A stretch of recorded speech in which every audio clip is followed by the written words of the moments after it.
সকলে কেমন আছেন? আশা করি সকলে ভালো আছেন। আমরা আজকে ইলাস্ট্রেটর 2022 ভার্সনের টাইপ টুলের ব্যবহার শিখব। তো চলুন আমরা ইলাস্ট্রেটরে এই টিউটোরিয়ালগুলি আজকে আমরা শিখি। প্রথমেই আমরা একটা নতুন পেজ নিলাম এবং আমরা এখানে লিখি TYP টাইপ।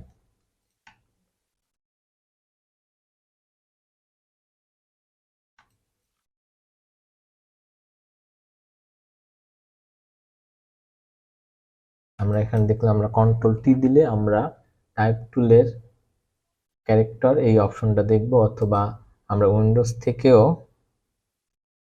ক্যারেক্টারের এই প্যানেলটা আমরা নিয়ে আসতে পারি। টাইপের মধ্যে রয়েছে এই যে ক্যারেক্টার, কন্ট্রোল টি। আমরা শর্টকাটগুলো শিখে নেব এবং এখানে দেখতে পাচ্ছি যে কতগুলি অপশন রয়েছে। এটা আমরা দেখি যে কোনটা দিয়ে কি করে।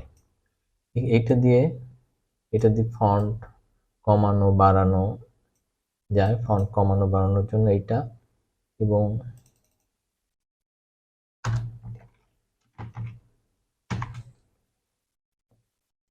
এখানে আমরা দেখতে পাচ্ছি যে এখানেও কিছু জিনিস আছে।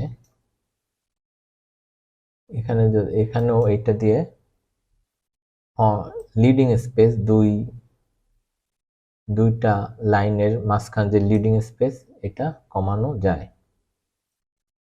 এটা দিয়ে কমানো হয়। এখানে অনেক ফন্ট বড় আছে, আমরা একটু ছোট করে নিই, যার কারণে আমরা এখানে 20 ফন্ট নিলাম।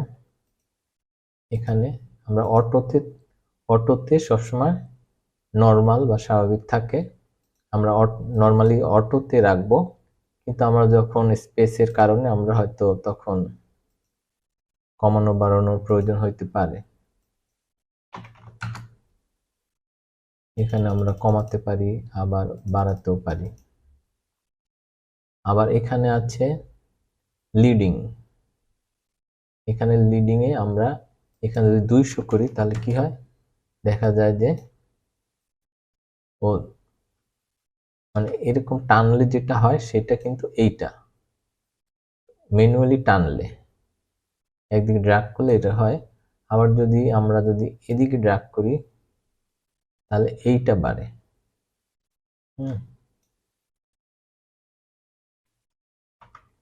আমরা যদি চাই এখানে যদি 200 করি তাহলে উপর নিচে এটা বাড়ে। নর্মালি সবসময় 100 থাকবে, এটা দেখলাম।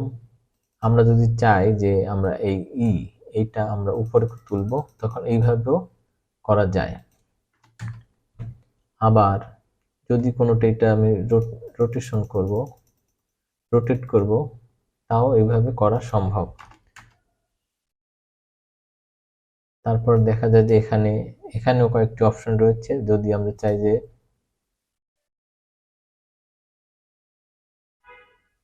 আমরা চেঞ্জ স্কেচে যাই, আমরা যদি টাইটেল কেস করি, এখানে দিলে বড় হাত হবে, মানে ক্যাপিটাল, আর এটা দিলে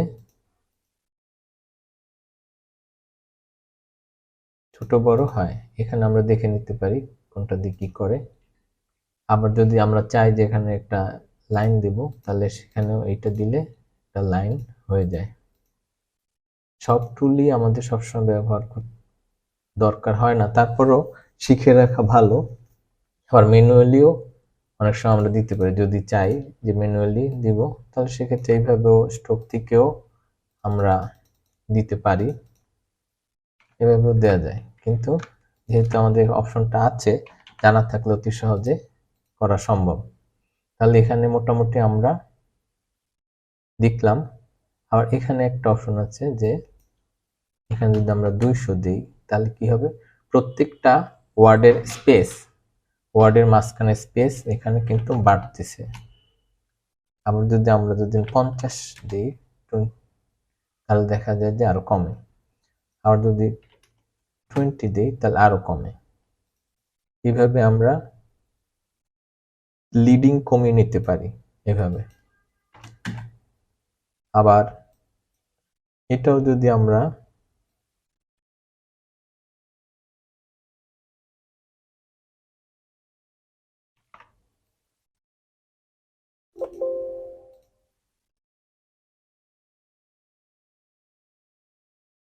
এটা দিয়ে আমরা দেখে নিতে পারি যে কি হয়।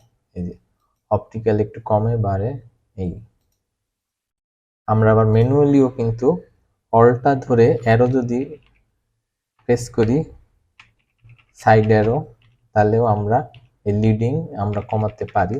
অনেক সময় দেখা যায় যে আমরা যদি এটা দিই তখন দেখা যায় এখানে একটা বড় গ্যাপ, তখন ইচ্ছে করলে আমরা একটু কমিয়েও নিতে পারি। যারা লোগো ডিজাইন করি তাদের কম্প্যাক্ট থাকলে তাদের ডিজাইনটা সুন্দর হয়। যা হোক, আমরা এগুলি সব অটোই থাকবে। যা হোক, আমরা এই টুলের ব্যবহারটা দেখলাম। এরপরে আমরা দেখব যে এরিয়া টাইপ টুলের ব্যবহার। এরিয়া টাইপ টুলের ব্যবহারে আমরা যারা ডিজাইন করি তাদের সবসময় এই টুলটা দরকার হয়।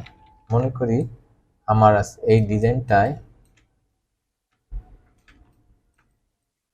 মধ্যে আমি টেক্সট বসাবো, তো এরিয়া টাইপ টুলে আমি কোন জায়গাটায় টেক্সট বসাবো সেটা আমরা সিলেক্ট করে নিই। আমি মনে করি যে জায়গাটাতে আমি টেক্সট বসাবো সেই জায়গাটা আমরা পাথ করে নিলাম।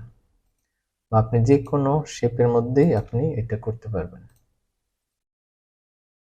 হ্যাঁ, আমি নিলাম। আমরা অলরেডি পাথ করে রেখেছি, যার কারণে আমাদের পেস্ট করতে সুবিধা হবে। আমার কপিতে টেক্সট কপি করা আছে, আমরা এখানে ক্লিক করলাম এবং দেখতে পাচ্ছি যে অটো সব নিয়ে গেছে, আর পেস্ট করা লাগে না যদিও। এবং যেখানে যেখানে আমরা টাইপ পাথ করেছি সেখানেই গ্যাপ হয়, সেইটুকুর মধ্যেই দেখা গেছে যে পেস্ট হয়েছে। তাহলে এইভাবে আমরা যে কোনো শেপের মধ্যে আমরা পেস্ট করতে পারবো।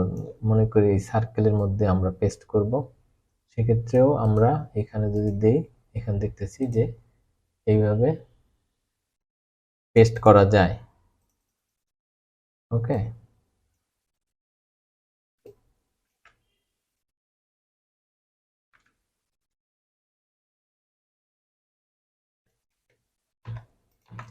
এইভাবে আমরা যে কোনো কিছুই আমরা একটা শেপের মধ্যে আনতে পারি।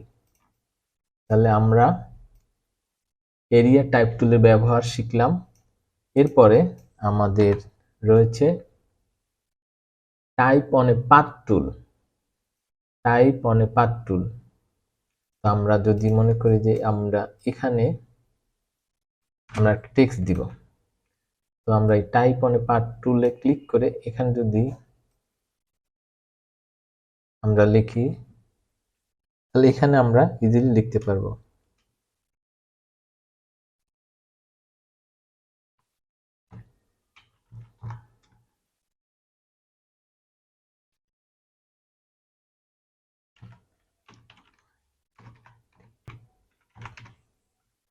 এনজয় উইথ ফ্যামিলি আমরা লিখলাম।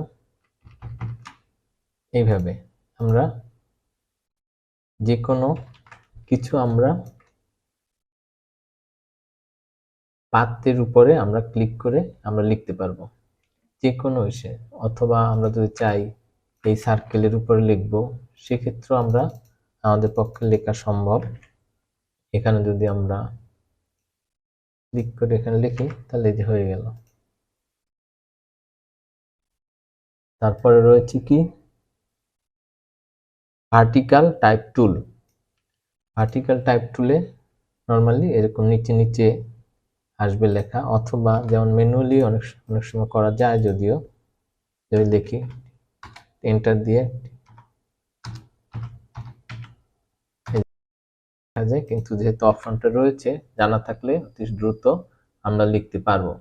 এরপর রয়েছে কি ভার্টিক্যাল টাইপ টুল, আমরা আগে হরাইজন্টাল দেখেছিলাম, এবার এটা ভার্টিক্যালিও করা যায়। ওকে, আমরা যদি এইভাবেও আমরা লিখতে পারি, ঠিক আছে। ভার্টিক্যালি এইভাবে লেখা যায়, এই বক্সের মধ্যেই থাকবে যেটুকু বক্স আমরা আগে নিয়েছি। আবার এরপরে রয়েছে কি vertical type on a path টুল, এটাও ঠিক একই রকম। আমরা যদি এখানে লিখতে চাই তাহলে কি হবে, এটা যদি এরকম লিখি তাহলে এইভাবেই হবে,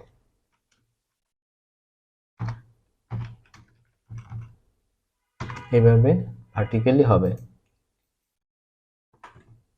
তাহলে ভার্টিক্যাল টুলেরও আমরা ব্যবহার দেখলাম। এরপরে রয়েছে টাচ টাইপ টুল। টাচ টাইপ টুলে কি ব্যবহার আমরা দেখি। প্রথমে আমরা এখানে একটা ওয়ার্ড লিখি,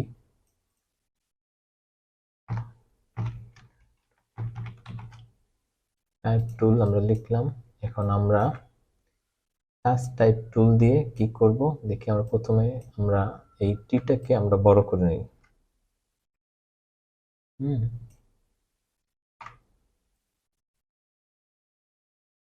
এভাবে বড় করা যায়।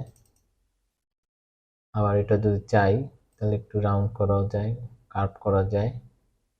এভাবে আপনি যে কোনোটাকে আপনি আপনার মনের মতো করে আপনি বড় ছোট করে নিতে পারবেন।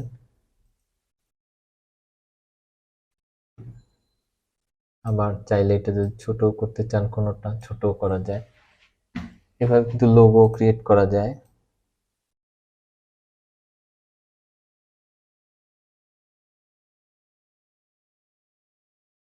এটা টাইপের ফন্ট আকারে থাকলে সেটাকে বিভিন্ন আকারে শেপে নিয়ে আসা যায়। যাই হোক, আমরা আজকে টাইপ টুলের সবকটা ব্যবহারেই শিখলাম যে কোনটা দিয়ে কি করা হয়, এবং পরবর্তীতে আমরা অ্যালাইনমেন্ট এবং প্যারাগ্রাফের কাজটাও দেখব। ধন্যবাদ সকলকে আমার অন্যান্য টিউটোরিয়াল দেখার জন্য আমন্ত্রণ জানাচ্ছি। সঙ্গে থাকুন।